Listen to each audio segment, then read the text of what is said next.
क्या लिखूं क्या लिखूं क्या लिखूं। अरे आप लोग आ गए, अच्छा किया। दरअसल मुझे कुछ भी समझ नहीं आ रहा था कि मैं क्या लिखूं। अब ऐसा ही कुछ मेरे साथ 2 दिन पहले हुआ। मैंने एक शब्द तक नहीं लिखा था और पूरा दिन गुजर गया। तो फिर क्या था, मैंने अपना बैग उठाया, अपना सामान पैक किया और सीधा निकल गया बस स्टैंड की तरफ। वहाँ से मैंने एक बस ली और बस का कंडक्टर मेरी तरफ को आया। उसने मुझसे पूछा, भाई साहब कहाँ तक का टिकट काटूँ? मैंने कहा जहाँ तक भी ये बस कार जा रही है मुझे वहाँ तक का टिकट दे दो। तो उन्होंने लखनऊ तक का टिकट मुझे हाथ में थमाया और मैंने सीधा जाकर विंडो सीट ले ली और अपना बैग अपने जस्ट पड़ोस वाली सीट पर रख लिया, जिससे कोई और उस पर ना बैठ पाए। क्योंकि यार मैं ये सफ़र अपना अकेले तय करना चाहता था, शांति के साथ तय करना चाहता था, क्योंकि मैं एक कहानी की तलाश में था। मैं चाहता था कि शायद इस सफ़र में मुझे कुछ मिल जाए। तो बस जैसे ही बस धीरे धीरे आगे बढ़ी, बस में एक के बाद एक यात्री एंट्री करते गए। मैं ऊपर वाले से प्रार्थना कर रहा था कि बस इनको मेरे पास ना बैठाना, मतलब जो कोई भी बस में आता मैं भगवान से दुआ करता कि बस मेरे पास इनको ना बैठाना, क्योंकि मैं अकेले ये वक्त बिताना चाहता था। और इस बार मेरे साथ मेरा भगवान था भी, तो मेरी सुन रहा था। मतलब कोई भी काफ़ी समय तक मेरे साथ नहीं बैठा, लेकिन कुछ ही समय के बाद एक बूढ़े से आदमी ने खांसते हुए बस में एंट्री मारी। वो सीधा मेरी तरफ को चले आ रहे थे खांसते हुए। मैं ऊपर वाले से प्रार्थना कर रहा था कि बस इनको मेरे पास में बैठाना, इनकी तो तबीयत भी ठीक नहीं है, ये खांसी कब से खांसे जा रहे हैं, मैं नहीं चाहता कि मेरी भी तबीयत ख़राब हो जाए। लेकिन जिसका डर था वही हुआ। वो सीधा मेरे पास आए। उन्होंने कहा कि भाई साहब यहाँ पर कोई बैठा है? मैंने कहा नहीं। तो उन्होंने कहा तो आप अपना बैग हटा सकते हैं क्या? तो मैंने अपना बैग हटाया और वो सीधा मेरे पास बैठ गए। काफ़ी समय तक तो मैं शांत रहा, लेकिन वो बार बार खांस रहे थे। तो फिर तंग आकर मैंने उनसे पूछ लिया कि दादा आप कहाँ तक जाएंगे? उन्होंने कहा मैं लखनऊ तक जाऊंगा। मैंने मन में सोचा मतलब पूरा सफ़र मुझे इन्हीं के साथ तय करना पड़ेगा। कुछ समय तक तो फिर से हम दोनों लोग चुप रहे, लेकिन थोड़ी देर के बाद मैंने उनसे पूछा कि अगर आप इतने बीमार हैं और आपकी इतनी उम्र भी हो चुकी है तो आपको इस तरह से अकेले सफ़र तय नहीं करना चाहिए। उन्होंने कहा कि उम्र से तुम्हारा क्या मतलब है?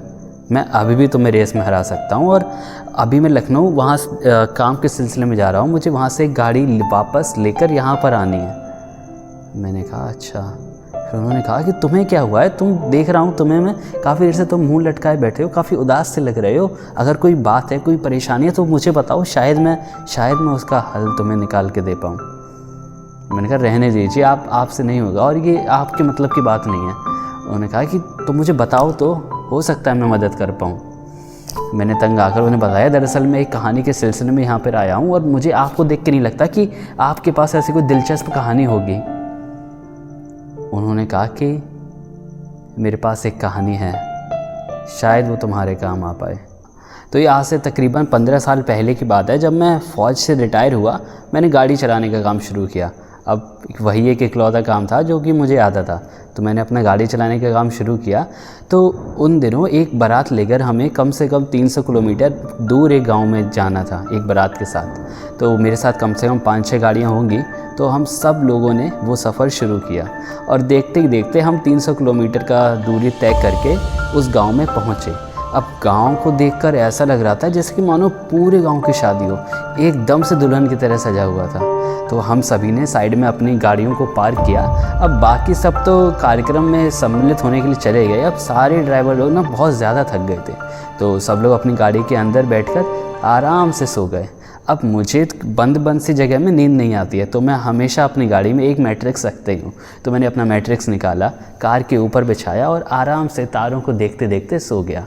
कुछ ही समय के बाद मुझे कुछ आवाज़ें सुनाई दी। तो मैंने सोचा कि शादी का माहौल है तो आतिशबाजी हो रही होगी, पटाखे चल रहे होंगे, ये उसी की आवाज़ें हैं। तो मेरी एक आंख हल्की से खुली, मैंने देखा एक आदमी मेरी तरफ को बंदूक लहराता हुआ चला आ रहा है। और जब मैंने दोनों आंखों खोल कर देखा तो उसके पीछे एक और आदमी उसकी तरफ बंदूक से फायरिंग करते हुए आ रहा था। उन दोनों के बीच में फायरिंग हो रही थी, बहुत ही ज़्यादा गोलियां चल रही थी। मैं फ़ौरन गाड़ी से उतरकर नीचे आया तो देखा कि सारी तरफ भगा दौड़ी मची हुई है। सब लोग आपस में चिल्लाकर भाग रहे हैं कि लड़का लड़की वालों के बीच में लड़ाई हो गई है और फायरिंग हो गई है, अपनी अपनी जान बचाकर निकलो यहाँ से। सभी गाड़ी वाले भी, मैं देख रहा था सभी लोग यहाँ से वहाँ भाग रहे थे। तो एक गाड़ी वाले ने मुझसे भी कहा कि तुम किसका इंतज़ार कर रहे हो, जल्दी अपनी जान बचाकर निकलो यहाँ से। पर मैंने उनसे कहा कि नहीं, मैं भाग नहीं सकता, और मैं दौड़ कर जाकर पास के ही एक खेत में छिप गया। मैं काफ़ी देर तक वहाँ छिपा रहा। जैसे मुझे लगता कि शायद मुझे यहाँ कोई देख लेगा, मैं अपने हाथों से अपने को आगे की तरफ खींचकर छिपा लेता।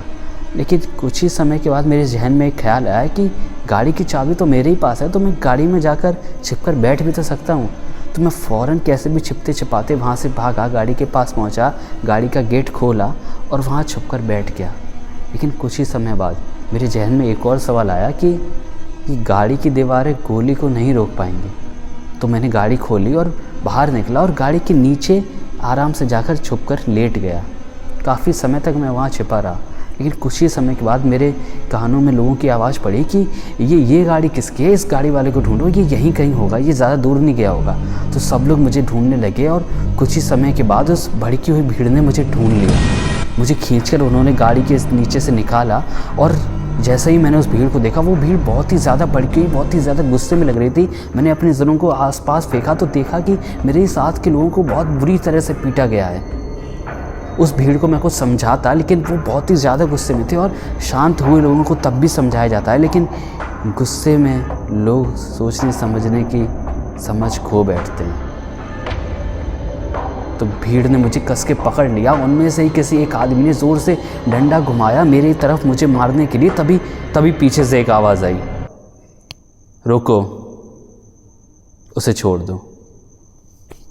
और वो आदमी धीरे धीरे भीड़ को चीरता हुआ आगे आ रहा था और कुछ ही समय बाद वो सीधा मेरे सामने आकर खड़ा हो गया। दरअसल वो उस गांव का सरपंच था।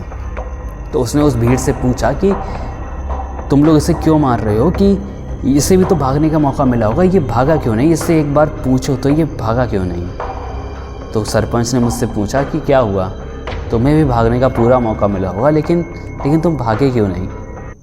मैंने उन्हें बताया, दरअसल मेरी गाड़ी में एक बॉक्स रखा हुआ है जिसमें शादी के सारे जेवरात रखे हुए हैं। अगर मैं वो सब लेकर भाग जाता तो मुझ पर एक चोरी का इल्ज़ाम लग जाता, और ये एक ज़िम्मेदारी भी थी जो मुझे दी गई।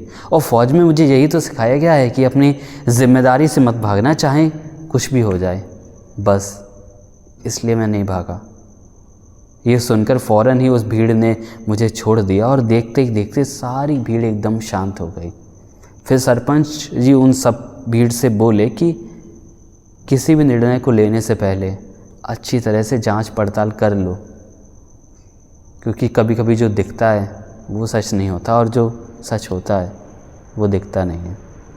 इतने में ही बस का ब्रेक लगा और बस हमारी लखनऊ पहुंच चुकी थी और मुझे तो सफ़र का पता ही नहीं चला, जबकि मैं सोच रहा था कि ये सफ़र बहुत ही मुश्किल से कटने वाला है। तो सभी लोग, यात्री लोग सभी अपनी बस से बाहर निकल रहे थे। उतने में दादा भी अपनी बस से अपनी सीट से उठे और आगे को बढ़े और ठीक गेट पर पहुंचकर वो पीछे मुड़े और मुझसे कहा कि आ जाओ, मेरा घर यहीं पास में है, थोड़ी देर बैठ लो, आराम कर लो, फिर चले जाना। मैंने उनसे कहा नहीं, अब कोई ज़रूरत नहीं है। दरअसल मैं एक कहानी की तलाश में यहाँ आया था और शायद मेरी तलाश पूरी हो गई।